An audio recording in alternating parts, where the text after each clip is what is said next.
In university, I took a couple business courses, and in every business course, they would always talk about a business plan. And a business plan is basically a sheet or a document which highlights the key important things in a business. Well, like 55% of business owners have a rough plan, but they never have a detailed plan. And I think that's really important. I was definitely in that same boat. I was like, yo, fuck a business plan. You don't need to write everything. But when you really break it down and you really put your thoughts to words, what it really helps you do is it really helps you organize your ideas with a sense of clarity. And from there, you can kind of evolve on it, see what you want to change, picked up things that I needed to improve. And it kind of gave me a direction on where I should be focusing on more. How's it going? My name is Sed. For those of you guys who don't know me, I have a brand called Room 77 that has over 40K followers on all socials. Today in this video, I'm going to talk about my business plan and my breakdown and guidelines for my new business, After School Club. And I want to really break down my brand on what I want out of it, how I plan to operate within it, and my goals and visions for the future. I talk about my competitors, I talk about my marketing style, I talk about my branding and logo, and I talk about the product, which is the main part of what I'm trying to do. A traditional business plan has multiple different steps. This is just a free template I seen on Canva. I can include it in the description if you really want it. I'm also using Milano. I've been using Milano for a while, and I think it's one of the best things to organize your ideas, especially as a visual person who's using a lot of external links and pieces of media that you see online. Milano makes it very easy. I use it for more than business. I use it for my YouTube, my fitness even. I use it to track things and just kind of my personal brand and things I want to do. I'll put a link to Milano too if you want to find out, but let's get started. So the name I chose for my brand is called After School Club. Abbreviated, it's ASC.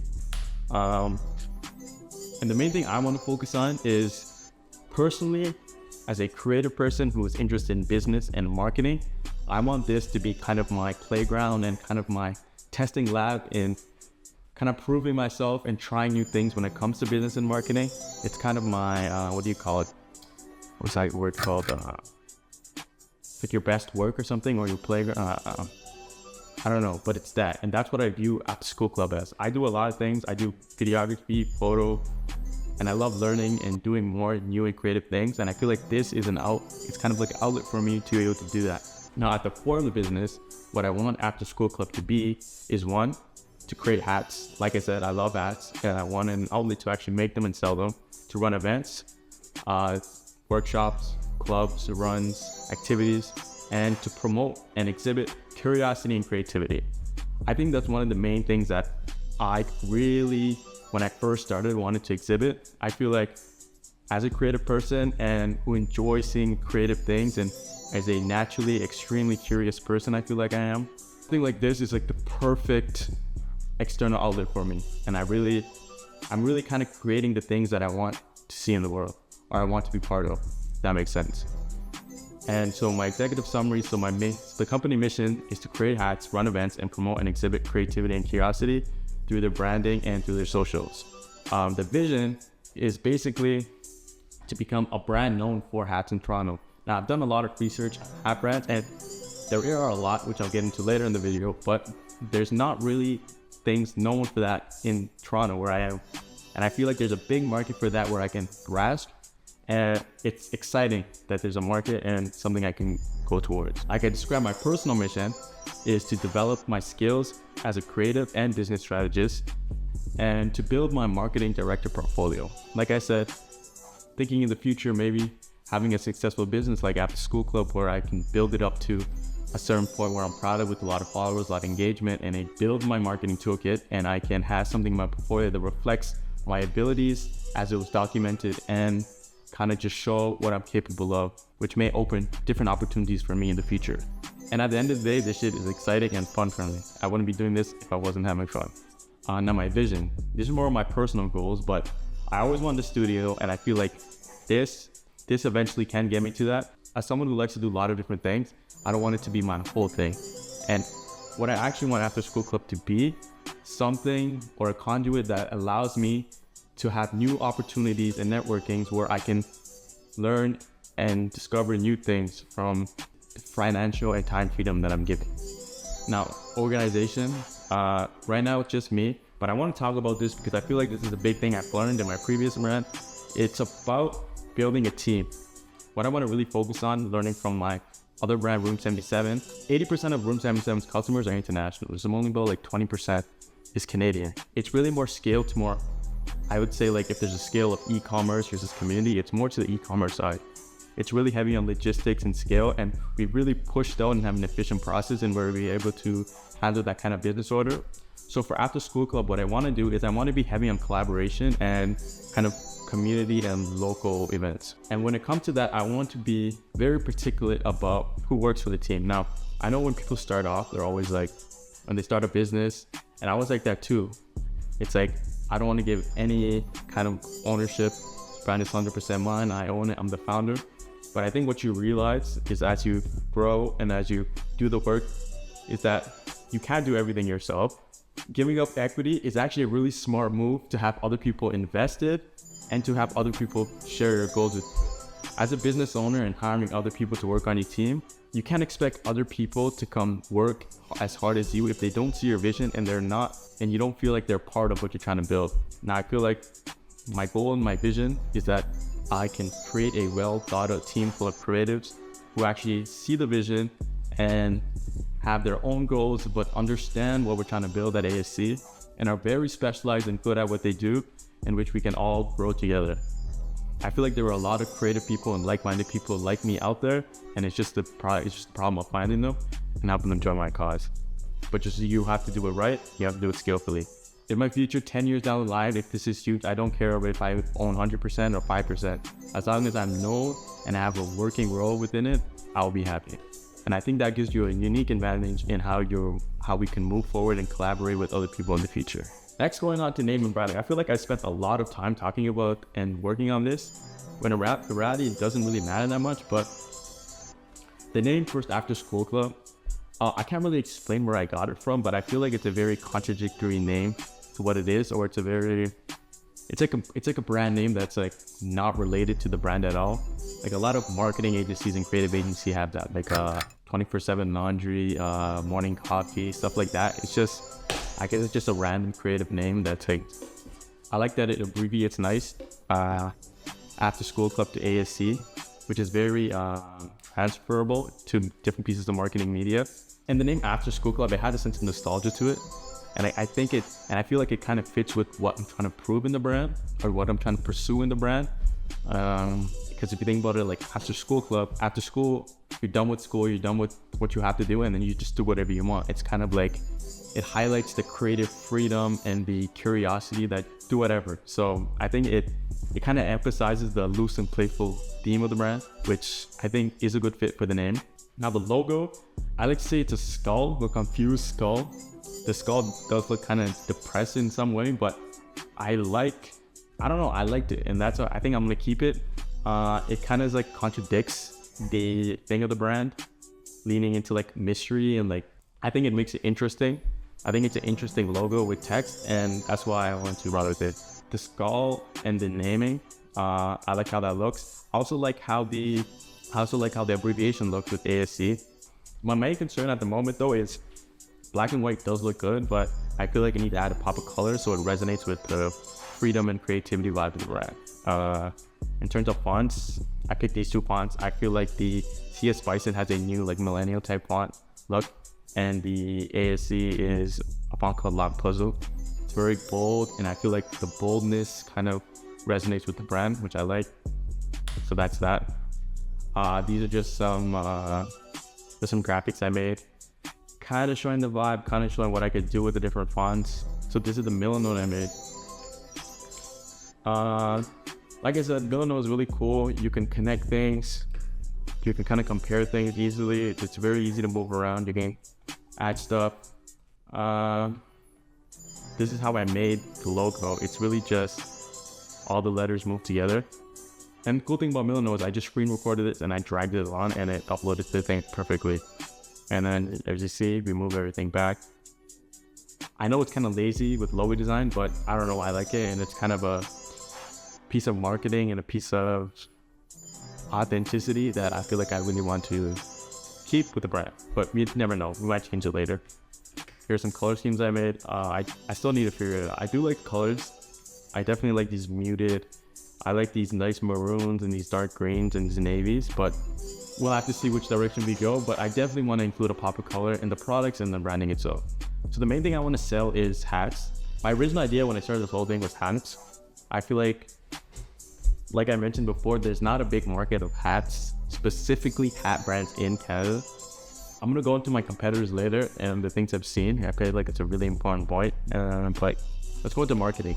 So I think a main thing about After School Club, like I mentioned, is my ability to test certain types of marketing styles. My plan in my mindset when I look at After School Club is to be very fluid and try different things when it comes to marketing.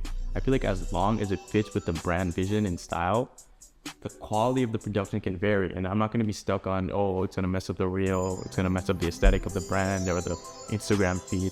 I think what I'm trying to optimize for is to be able to create connection, create virality, and create reach. I think if I'm able to work on those things, I can come and master my toolkit and my skills as a creative and brand marketer and director. And yes, I feel like this can be a whole other video, and basically marketing is what I'm really interested in, and I can talk about this over and over, but the main kind of driver of the brand will be the marketing. And what I want to position the After School Club to be is just more than a hat brand, but more of something that creates content and entertainment. I've been learning through my research that influencer marketing is a heavy and a very crucial point and a crucial tool in building brands nowadays. Even if you look at the Super Bowl, they had this random TikTok girl who was in an ad, and she started as making content on TikTok, but now she's a pop star pretty much. And I feel like people who understand influencers who make content, kind of make hundreds of videos, have a real understanding of what it takes to make videos and what it takes to get attention and virality. And that's a key tool in any brand and business they want to grow their platform. Making After School Club more of a content and not just being a cookie cutter brand. I feel like things like blog TL, Scarborough Spots, creating more documentary style stuff, creating more event and more ongoing series, and basically it's just going to be a way for me to test marketing strategies and theories. So if I were to do a scale of like more fluid versus more structured, I feel like I want the brand vibe and the brand marketing to be more, I feel like AFC would be more here. I want to be on the more creative, the more fluid marketing side, and not so much restrict myself on what I'm able to do in market. I'm still working on the different competitive landscapes. I want to make a board for Toronto, and I want to make a board for things that are novel and unique. For novel and unique, things that come up are like Mischief. If you don't know Mischief, they're one of the more creative showcasing brands. I've been learning about them, and it's real exciting to learn about the things they've done. It's kind of wild. Maybe I should plan on making a video on just Mischief, which is, I think it'll be cool to watch. Came Up in a Drought is a really cool brand. They made things like a MS Paint mirror, a nice mirror, and I'm not saying I want to create products like that, but in terms of marketing and creating naturally viral products is something that I think we can learn from them. It's different. So Creative Sunday is from, basically, there's a person called MTV Jesse. He used to be part of the Nelk Boys. He left Nelk and he created his own. Basically, when he was at Nelk, he was in charge of all the clothing and merch production, which is what funded Nelk in the early days. So he left it and he created his own creative agency and production house. So basically, he's a creative agency. He works with brands, creates content for them, and at the same time has a production house where he's able to make the merch, and he has his own blanks and he has his own printers and stuff like that. But he also has his own product line in which he showcases his warehouse and his merch called Bloody Sunday. And it's a whole thing, and I think it's a real testament of what you can do in this field, but I don't think it's the direction that I want to go. What I really enjoy about Bloody Sunday is he has a clear view on marketing. I feel like I'm going to make a separate video of all the competitors later. In terms of in Toronto, the things I can top of my head that in the landscape of kind of streetwear and kind of clothing and fashion in Toronto is 4YE. I think 4YE has been such a huge influence of brand in the city, especially with things like products and marketing.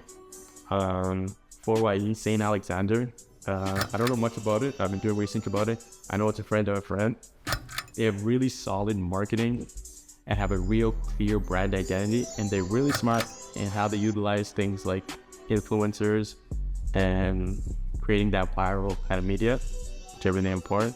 And there's another brand called Sora Clothing. Now, Sora Clothing was a competitor of Room 77, and they really know how to nail the virality and hooks of the situation, which I really understand from them, which I really respect from them, and they've really kind of just created a kind of empire when it comes to community and clothing. And it's things that, and looking at all these different brands, I feel like I can really pull things out of them. Now, these 3 brands are specifically just hat brands. So the first one is the creative department. I'm wearing the hat right now. And basically, creative department is basically, their whole thing is that they're a brand that's focused on the creative people in film and media and content. And it's a brand that emphasizes them. It's a picture here of a dude on a film set. These 2 people are on film sets, creators, content creators. I think I will share a lot of similarities to that brand. What I really like about their brand is the clear and consistent iconography and color. This is their main hat. It's a nice viral color, and I think there's a lot of good marketing and branding things associated with that brand that I'm really studying to understand. The next is Van Dutch. Van Dutch is like classic and old. I'd probably say one of the more famous kind of streetwear style hats. Van Dutch is started in LA, and it has a more colorful, vibrant Y2K vintage kind of look to it in their marketing. But they've been in the game for a long time, or selling the LA lifestyle. What is this, Quavo? No, that's Rich. I don't know. Central C. And they do a lot of things. I also like the designs. I think they have really unique and eye-catching designs. When I think of hat brands, Van Dutch definitely comes to mind. And the third brand I've seen is LTTT. I also have a hat. Being honest, I don't know where it is, but LTTT stands for Little Tokyo Table Tennis. They started off as a table tennis community club in Little Tokyo, LA, and the founder grew it to a streetwear brand. The founder is a famous designer. He's very educated on production, and he's in the LA and Japanese fashion scene. And I think they're very cool because they understood how to market without marketing, sort of indirect marketing. That's what I really like about them. They have a kind of like vintage Japanese sport and kind of eccentric marketing style, which I really enjoy. And they make cool hats with an iconic logo. They even sell products like actual table tennis products like nets and carrying bags. I feel like I got everything else out of the way. I know it's stalling, but I feel like I kind of have a better understanding of what I want to do. And I wish to create a product that can reflect that, especially for the first round. So one thing I really want to emphasize is to create a recognizable and unique product, something like the blue hat from creative department. I feel like right now in the current market, showing a different style will really differentiate you, especially when such a saturated market with everybody doing the same thing. And with having that kind of unique point to it and be recognizable, I feel like it'll really reflect the brand and what we're trying to achieve. In terms of actual things, I've gone through suppliers, I'm still going through them. Ideally, what I want to release is a 6-panel or just a simple hat to get the ball rolling. And after then, we can get into the more creative stuff and manufacturing side of it. Okay. Well, I think that's pretty much it. Hope you guys enjoyed the video.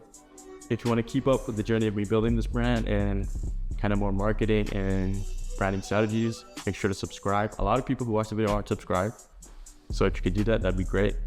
I feel like I'm gonna have a more relaxed feel for the YouTube videos. I'm gonna go more harder on the content side of things on Instagram and TikTok, but for the YouTube videos, I feel like just sitting here and talking is easy for me.